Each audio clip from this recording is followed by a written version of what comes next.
Olá para todos que estão assistindo. Hoje vou falar sobre Constituição de uma nação. A hierarquia do ordenamento jurídico, segundo a pirâmide do austríaco Hans Kelsen, funciona da seguinte forma. A Constituição está no topo, sendo a lei maior, a Magna Carta, devendo todas as outras leis abaixo dela observarem as suas normas e não lhes serem contrárias, sob pena de sofrerem ação de inconstitucionalidade, ou seja, deve sempre estar de acordo com a norma constitucional. Abaixo da Constituição, teremos as leis infraconstitucionais, que são leis complementares, leis ordinárias, medidas provisórias, leis delegadas e, por fim, as resoluções. Há casos em que o Brasil adota normas internacionais. Vale lembrar que o parágrafo 3º da Constituição diz que todo tratado internacional que versar sobre direitos humanos, aprovado em cada casa do Congresso por 3/5 dos votos, entrará como emenda constitucional, ou seja, a sua regra será igual à emenda constitucional, terá força de Constituição Federal. Quando acontecer de essa norma que trata sobre direitos humanos não for aprovada nas duas casas, mas apenas na primeira e não na segunda, ou na segunda casa, mas não na primeira, ou seja, não atingir o quórum dos votos nas duas casas, então esse tratado terá força de lei supralegal. Essa lei supralegal está abaixo da Constituição, porém acima das leis infraconstitucionais. Ela é infraconstitucional também, porque está embaixo da Constituição, porém supralegal está acima das leis ordinárias, leis complementares, enfim. Como aconteceu, por exemplo, com o Pacto de São José da Costa Rica.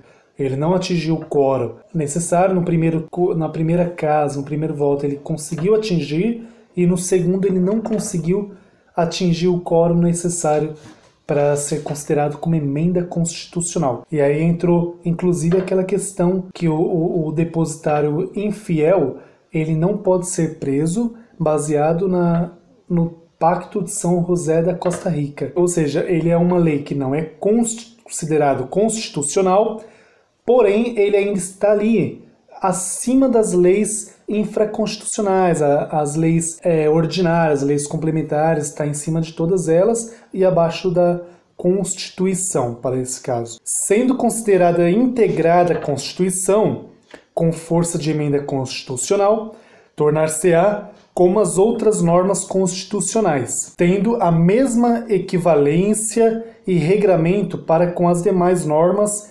infraconstitucionais, ou seja, abaixo da Constituição. A Constituição é um conjunto de normas que regem o Estado, que pode ser ou não codificada, como um documento escrito que enumera e limita os poderes e funções de uma entidade política. Essas regras formam, ou seja, constituem o que a entidade é. Há países em que a sua Constituição é feita de forma escrita, como é o nosso caso, e em outras ela é baseada no direito consuetudinário ou costumeiro, e em princípios, como é o caso, por exemplo, da Inglaterra. Segundo Alexandre de Moraes, eu estou colocando aí para vocês enquanto eu falo, as constituições são classificadas por origem, conteúdo, extensão e finalidade, modo de elaboração, estabilidade e forma. Agora vamos tratar de cada uma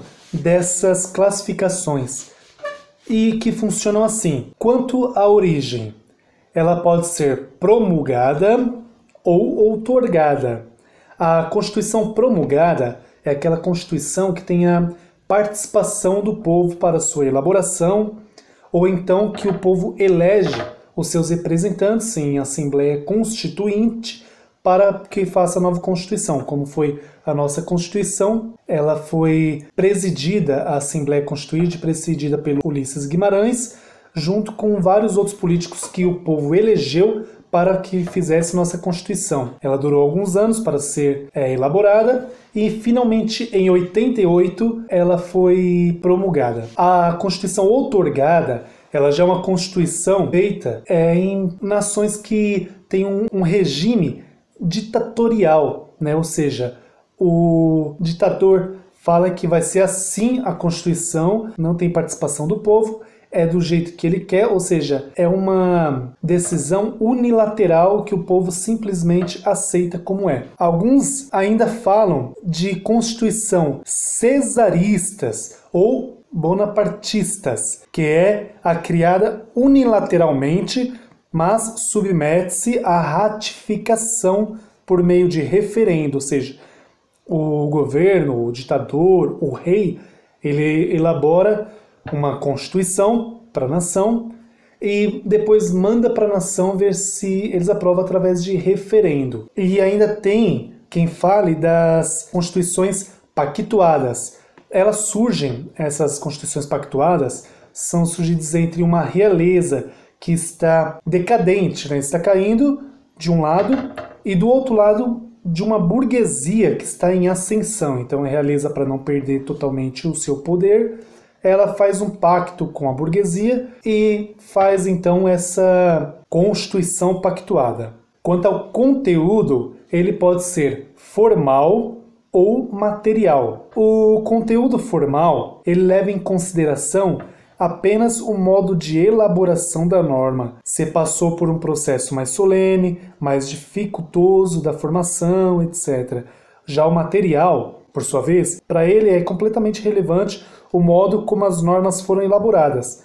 Ele se prende mais em divisão de poderes e de estabelecimento de direitos fundamentais, por exemplo. A extensão e a finalidade, ela pode ser sintética ou analítica. Quanto à sintética, extensão sintética, é a que versa mais sobre as peculiaridades do Estado, a divisão dos poderes em si, ou a forma de governo, como se é presidencialismo ou não. Ou seja, é a organização e fundamento do Estado. Eles não tratam, como é o caso da analítica, que é a nossa, por exemplo, eles não tratam de peculiaridades como a analítica. A analítica, ela é minuciosa e ela não trata só das partes do governo, ela trata de várias coisas, diversas coisas que poderiam, inclusive, ser colocadas em alguma ação em uma lei não constitucional.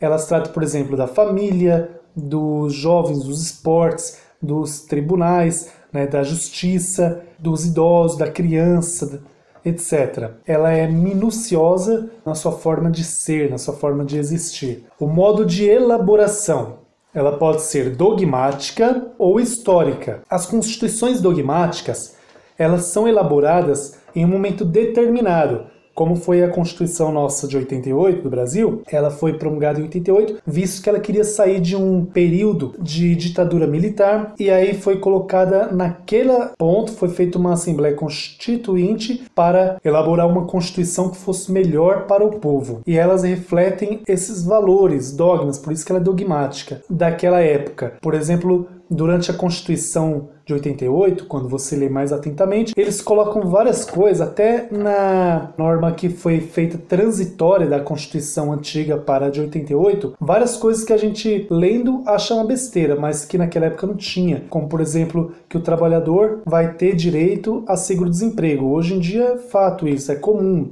nem se estranha, mas naquela época não tinha. Vários direitos, o direito de imprensa, que era cortado na ditadura militar. Então, várias coisas foram colocadas como dogmas, porque marcaram aquela época que não existia até então, e com a Constituição de 88, por exemplo, foi colocado para mostrar a diferença do que era e o que estava querendo que fosse ou passando a ser a partir dessa Constituição. Já as constituições históricas, elas são constituições, é o tipo de constituição formada pelo lento evoluir da sociedade, dos seus costumes, daí a serem chamadas de constituições costumeiras, né, consuetudinárias. Nem sempre são escritas, por causa do lento processo de formação e sedimento dos valores. Já as analíticas, como a nossa, elas sempre serão escritas. Quanto à estabilidade da Constituição, elas podem ser de 4 formas. Elas podem ser imutáveis, rígidas, flexíveis e semi-rígidas. A Constituição imutável é a Constituição, no seu texto, ela não prevê, de forma alguma, uma modificação no seu texto. O intuito dela, inclusive, é ser eterna, que permaneça assim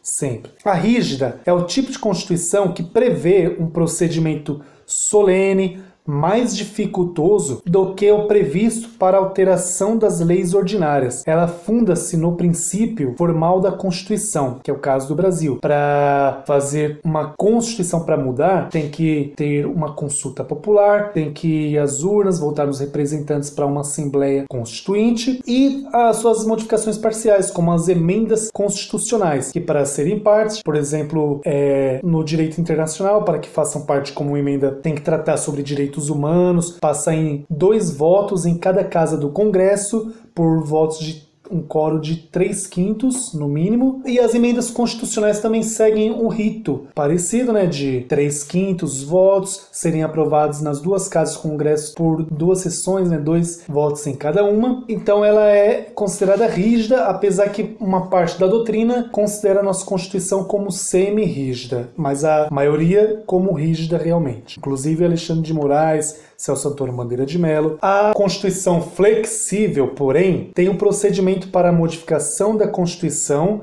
que é o mesmo do processo legislativo de elaboração e alteração das leis ordinárias. Então, o mesmo processo que é para fazer leis ordinárias é o mesmo processo para modificar a Constituição. E, por fim, a Constituição semi-rígida, que é em parte rígida e, em outra parte, flexível. Assim, algumas normas da Constituição só podem ser modificadas por um procedimento mais dificultoso, enquanto outras se submetem ao mesmo processo legislativo das leis infraconstitucionais. Tá aí o motivo que, para algumas pessoas, a Constituição brasileira ela é semi-rígida, que aí eles consideram que algumas partes, para algumas leis, como emendas constitucionais, por exemplo, é necessário uma rigidez na sua modificação, e para outras não é tão rígida assim essa exigência. Todavia, repito, vence a maioria, que é rígida. A forma da Constituição ela pode ser escrita ou não escrita. A forma escrita não tem muito segredo, a nossa Constituição, inclusive, ela é escrita. Ela é formada por um conjunto de regras formalizadas por um órgão constituinte em documentos escritos solenes. Podem ser codificadas, que é quando está sistematizada em um único texto, como é o nosso caso. A nossa Constituição é um único texto em que ela é codificada. Ela é toda codificada, a Constituição ela está toda ali num documento só, que é a nossa Carta Maior, Nossa Magna Carta. Ou ela pode ser também escrita, só que legal, Ou seja, escrita legal é a Constituição que ela não está impressa em um documento apenas. Ela está dividida em leis esparsas, em diversas leis que formam a Constituição daquela nação. Parecido com o nosso direito administrativo, em que ele não tem um código, ele não tem uma lei só dele. Ele está dividido em várias leis.